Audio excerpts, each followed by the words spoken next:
Great pleasure to be here. If you cannot hear me, raise your hand, and if I don't pay attention, then throw overripe fruit, and that will get my attention, and I'll change in that case. Okay, now you can have to take this. All right, let's see. The title. Hello. Oh, page up. Let's see if it does it. Just press the right arrow. The right arrow. Oh, excellent. All right. Here's the original environmental psychologist. His name is Arthur. He was King of England. And if you've seen Monty Python and the Holy Grail, then you know all about King Arthur. Now, King Arthur developed and designed a round table. And that was the first experiment in architectural psychology. Because the objective of the round table was that everybody should be equal. Now, it was only partially successful because you find out in further studies that hierarchy trumps table, excuse that expression, hierarchy trumps table shape, and that means that the king was still the king even though the table was round. Now we go from there, we jump, this is 9th century, and we jump to the 20th century, and here is the synopsis of the presentation that I want to make. It's an overview of more than 3/4 of a century of development of architectural psychology, events, personalities, and the interdisciplinary relationships which contributed to the program and enabled it to arise and to fall through to now re-emerging. It is largely restricted, this is largely restricted to North America. We had David Cantor this morning covering Britain, and David and I have been working jointly for a long period of time. And some of the important figures are also omitted. I apologize for that, but there's a limit to how much you can cover in one presentation. Now, a couple of things. I'm not going to, some people might have thought that the last presentation would summarize everything that has gone on. I would find that impossible. The incredible diversity of the presentations over the last day and a half just boggles particularly my mind, and it would be very arrogant of me to try and summarize, but I guess we're going to do some of that in the panel that follows, hopefully. Now, we can look upon the psychology and architecture interaction as kind of a drama in which there are various actors. There are architects, the architect's clients, there are contractors who somehow get buildings built. There are the users of the buildings. There are architects who are also contractors, and architects responsible for the building process too, as we have in Mexico, for example. Clients who are also users who are not clients, academics, of course, and researchers who may also be academics and may also be architects. So this complex contains a number of characters who are playing somewhat different but interacting roles. The major areas of joint research, as I see them, fall into 3 very broad categories, and you're perfectly free to disagree with this. Sociospatial behavior, spatial cognition, that is apart from behavior per se, and the applications of these to environmental design.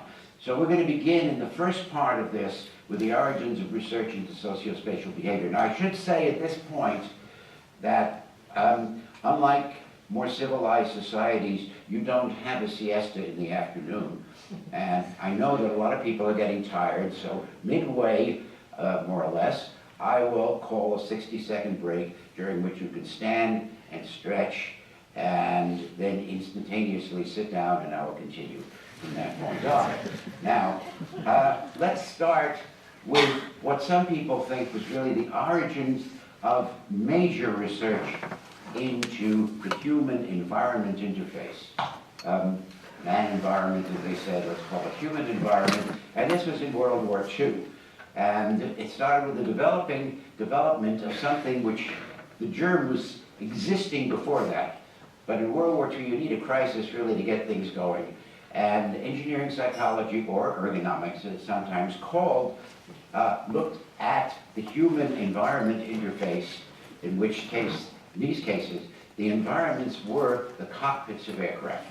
And what happened was that aircraft were crashing in the midst of battle, and that was not entirely because of anti-aircraft fire from the ground forces in Germany or Japan, but it was also because of pilot error. And the pilot error was often found, after a while when they investigated it, to be caused by a problem in the interface between the pilots and the controls and the instruments in the cockpit. Which is to say that all the controls were the same, and all of the gauges were such that the needle, whatever was normal, was different on each gauge. So you could not scan the gauges and see if everything was operating normally. And furthermore, if you're in the midst of battle, you can't look at the controls, you're feeling them. So you may have an engine on fire and you want to extinguish the fire, and instead of that you drop the landing gear. Things like that happened. And they happened with great regularity. So that led to the formation of effectively a new area of applied research. Now, go take it from the birth of architectural psychology to the psychedelic revolution of the 1960s. These occurred at the same time, in the same place, and they all came out of one brilliantly wrong theory. I mean, some theories are just stupid, but that there are some theories that are brilliant even though they're wrong. And here's an example. Humphrey Osmond. Humphrey Osmond was a psychiatrist, and here's a quote from him: "To fall in hell or soar angelic, you need a pinch of psychedelic." He was the person who coined the term psychedelic for the research which he was doing, which was with something called, a substance called D-lysergic acid diethylamide, or more commonly LSD. And his view, and this was the brilliantly wrong theory, was that LSD mimicked schizophrenia. So the effects of LSD mimicked the effects of schizophrenia. So that was quite important because it had major, even though being wrong, it did have major effects. All right, is sociocultural architecture. This is a phrase that was coined by Osmond and by the Canadian architect. Later on, he was the what do you call it? The architect laureate of Canada, Kiyoizumi, and the research in the Weyburn Mental Hospital in 1951 in Saskatchewan, and this is where it all started, in a sense. Osmond is best known for the research in treatment of schizophrenia. He's a psychiatrist, and using psychedelic drugs to facilitate mystical experiences. So Weyburn Hospital became a design research lab to evaluate functional aspects of architecture and the impacts of architecture on the mentally ill, which we'll get to in a moment. And he based his ideas of hospital design on Heine Hillegaard and on the research acid trips he took with Izumi. He also coined the term sociopedal and sociofugal to describe seating arrangement, sociopedal arrangements that brought people together, sociofugal arrangements that moved people apart. And this resulted his work in the 1957 article Function as the basis of psychiatric ward design, having an enormous effect upon the design of mental hospitals. So there we are, mental hospitals and the LSD experience as reported in the newspaper of architect Kiyoizumi, who was working with Osmond and Weyburn. And here's the description. And I won't say anything, I'll let you read it, of his LSD experience in a mental hospital.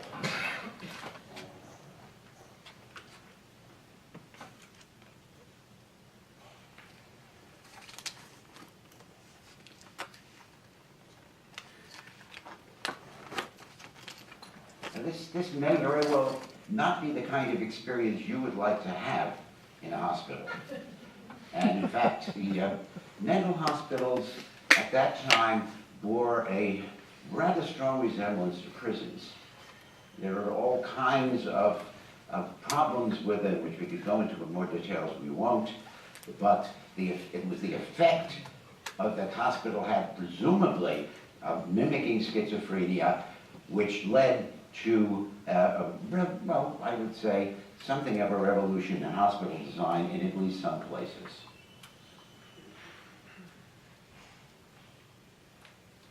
So who else was influenced by Osmond? Dr. Timothy Leary. No, Dr. Leary was thrown out of Mexico. He was persona non grata. But on the occasion when I met him, I had Mexican cigarettes, and he was dying for Mexican cigarettes.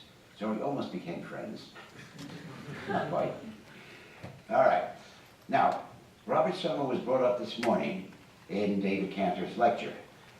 He was one of the people who was at Weyburn, dropping LSD along with Osmond and other things like that, but he moved away. He became a professor at the University of California in Davis, is now emeritus, and he was responsible for some very interesting studies that in a way somehow resemble King Arthur.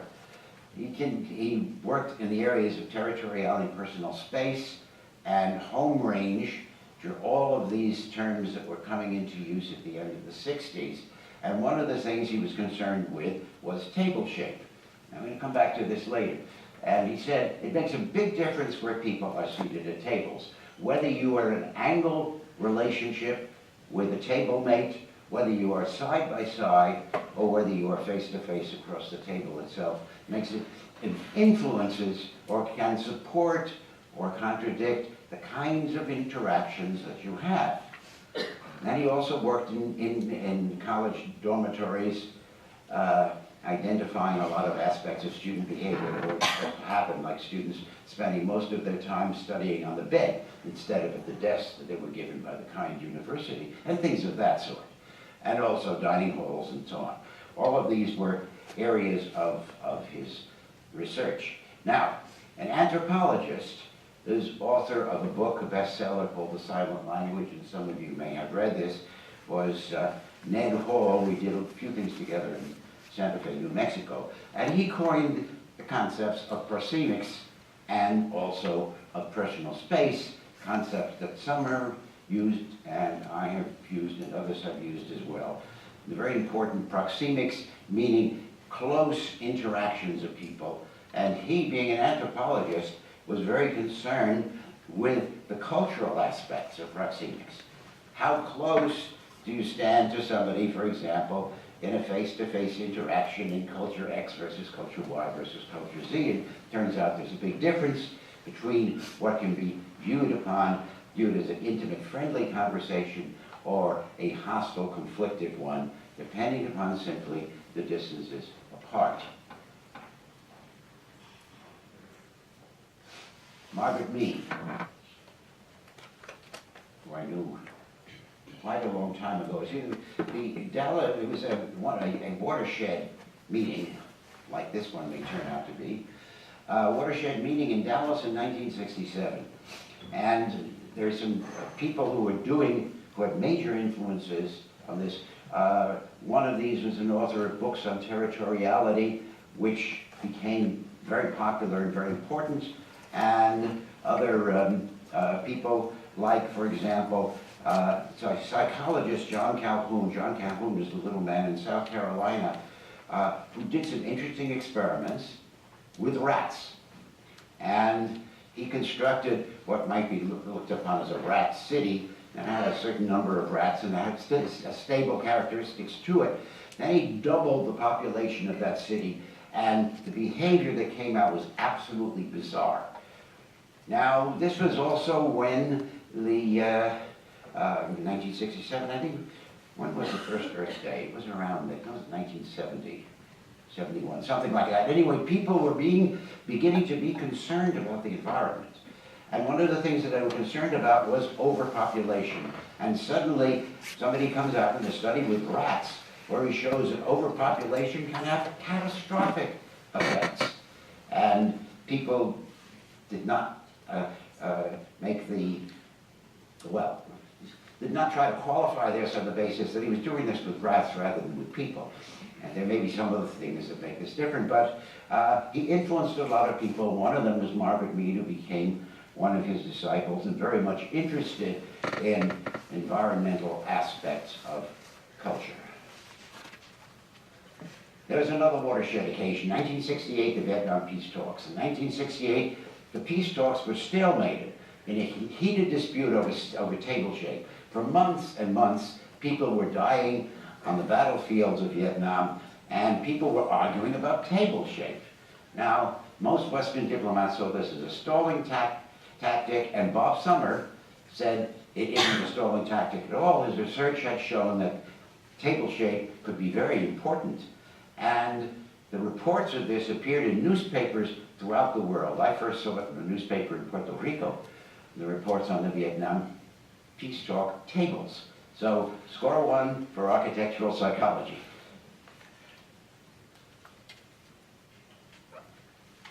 Another area, we mentioned mental hospitals. Another area of real concern, and David Cantor mentioned this in the case of Britain. In the case of US, it's called public housing. And homes for the wealthy in the US are called residences, and those for the poor are called housing. Public housing became a very major area of interest in architectural psychology. It was inevitably basic housing that was high-rise, that showed up in many major cities, such as, for example, we'll get to this in a moment. One of the examples is St. Louis. All right, now let's consider an architect, a major architect, Minoru Yamasaki. He was one of the most famous architects in the world, a medalist and several times over, but also one of the saddest, because he was the architect that designed the World Trade Center. So we have one sad result of the building of Yamasaki's designs. Here was another design that he won an award for, the Pruitt Eco Housing Project in St. Louis. And this is the way it was when it was completed in 1954. He received a very prestigious award for his design of public housing and for the process of cutting costs by eliminating certain things. He had, for example, skip-stop elevators. They only stopped at every second floor instead of every floor. He had these interesting areas. I'm pointing to it here. Can you see me pointing? No. Okay. These, what look like balconies, were open passageways from one side of the building to the other. And how it was supposed to work was that the open corridors were supposed to be spaces where residents would promenade. Well, talking to low-income people in St. Louis, they were not too familiar with promenading. It just wasn't something that they normally did. But these galleries were areas in which attacks would occur, and people would be killed. And the same goes for the elevators, the skip-stop elevators too, because they had to walk up a flight or down a flight, and vandalism, of course, was rampant, but also human damage was as well. So in the end, this prize-winning construction, this prize-winning housing construction, 19 years later, was dynamited. In St. Louis, which had a huge problem of housing, 90% of the housing was vacant in Pruitt Eco. It just could not, it was unsustainable because it was too dangerous a place to live. And so this led to something quite positive for architectural psychology, which was the concept of defensible space. Can you construct, as Oscar Newman asked, can you construct housing in such a way that it makes it possible, because of the physical design itself, to defend yourself in the housing, entering the building?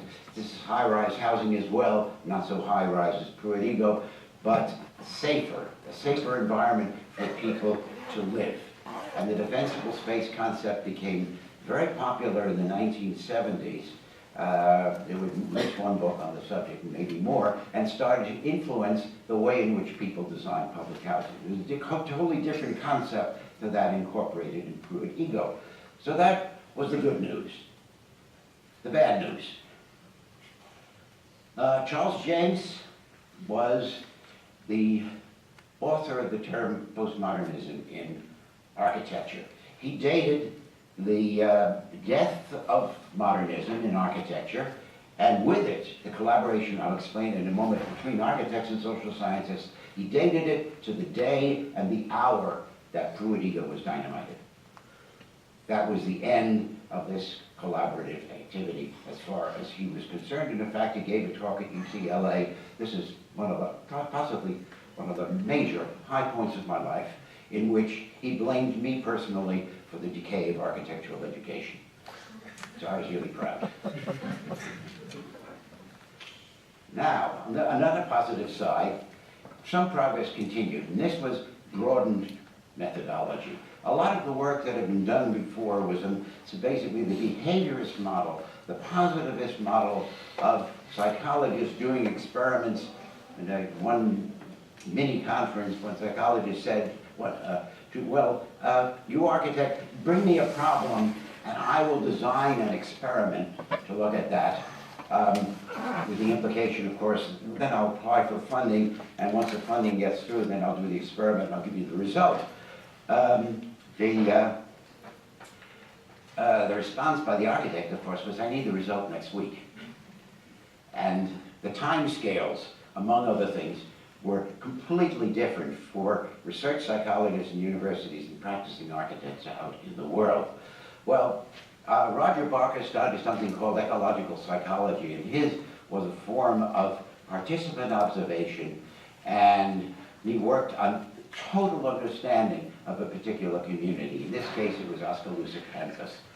And orthodox psychologists said, this is one way we do things. In subsequent years, he was regarded as more and more important, especially by architectural psychologists, because of the interesting results that he came up with. But it was a lifetime. He lived there. Well, it was at University of Kansas. He lived in Oskaloosa and documented very thoroughly some of the things that went on. Now, another positive move of aspect of the 1980s, even after Charles Jenks had dismissed architectural psychology in the US and Britain and Europe and so forth, was that it began to expand. In fact, it exploded in some countries in other parts of the world, in places like Japan, for example, and in Latin America. And this is Dr. Serafin Mercado, close colleague in Mexico, who spearheaded the expansion of architectural environmental psychology in Mexico and other countries of Latin America. So it's become of considerable importance there, even though it has, even though it lessened in its importance in the United States and in parts of Europe. Now, at this point, I declare a 60-second break. Now, everybody can stand up and stretch. Those of you who are sleeping can wake up and go back to sleep when you're done. I don't find that 60 seconds. Do it for me. I can lead you in an exercise. Okay, here you go. Pretty good for an old man. Here we are. Okay, now sit down. It's enough fun for today. Here we go. All right, now this is section 2. We're going from socio-spatial behavior to the subject of spatial cognition, cognitive mapping, and so forth. Another major area of architectural psychology, especially in the realm of larger scale design, urban design, and so forth. And we have to backtrack in time, and in the process, we encounter destinations like Star Wars, Dr. Who, Piaget, Venezuela, all of which are part of this one way or another. This is Sam's benefit. There are actually two Kenneth Craigs, both famous Kenneth Craigs. This is Kenneth Craig the Younger, from the IF's Hall of Fame picture. He was environmental, cognitive, well, you probably know all about him and other things. But the important thing is that he worked very closely. You know, this wasn't a psychologist who was doing a study that was somehow going to apply to something in architecture. He worked very closely with an urban planner and designer, namely Donald Appleyard, at the University of California at Berkeley, and they developed There's something called the environmental simulator, which was an extraordinary model of the Bay Area, and it was filmed, and the film of this is virtually impossible to distinguish from a real-world trip around the Bay Area. It was supposed to model the process of going through the San Francisco Bay Area. And the person who was hired to do this and who built it was John Dykstra. And John Dykstra, shortly thereafter, became the major force behind Star Wars. Because of the special effects that he had pioneered in Berkeley, he was able to do the Star Wars. His daughter, Chloe, became the co-worker with Doctor Who in the television series. So you may have seen her at one time or another. And you know, you can see these spin-offs and interrelationships are just marvelous. I worked for Ken Craig when I was an undergraduate at Berkeley, and the one factoid you did mention is that the reason he could do that filming at a level that was indistinguishable from reality is because he hired Hollywood filmmakers Yep, well, and used their cameras. well Dykstra brought those in and with him, and was able to use the professional camera work that's used in those things. All right, so now we have one Ken Craig. Here's the other Ken Craig. This is a Scottish psychologist, and he believed that mind constructs, this is literally, small-scale models of reality. Somewhere in the head are these small-scale models of reality, and it uses these models to anticipate events and to reason and so forth. This goes back to Wittgenstein in 1922, a picture theory of the meaning of language. So mental models having a structure, corresponding to the structure of what they represent, is a sort of a co-concept from Wittgenstein and from Craig. And then we go to another famous psychologist, the only one person I know who's become world famous twice. It was Isidor Krzyzewski, and he became David Kretsch. And he was famous as Isidor Krzyzewski, and then he was equally famous as David Kretsch. He was concerned with doing experiments to test the formulation of hypotheses in rats. I'm going to get to the major influence of that in a moment. So, and here we are. Edward Tolman. Edward Tolman was famous for two things. One, he was famous as a psychologist, and the other one is lesser known. He's a political activist. And he's responsible for a strike at Berkeley against the loyalty oath during the McCarthy period, and he succeeded in killing it at the University of California. So Tolman also bucked the attitudes of his contemporaries. Now remember, during the Tolman period, or if you don't remember, this was a period of strict behaviorism. I mean, cognition simply didn't exist at that point. That was a mentalist thing, and we don't deal with that. So he was not trying to fit into the body of accepted objective social science. He studied learning by running rats through mazes, and he came to the conclusion that learning does not result from simple stimulus-response kinds of connections, which is the major theoretical point of view of behaviorists. And so he was roundly attacked, and some of the attack fizzled, actually, not from psychology, but from the area of urban design and planning through Kevin Lynch, who was also mentioned by David Cantor in the morning.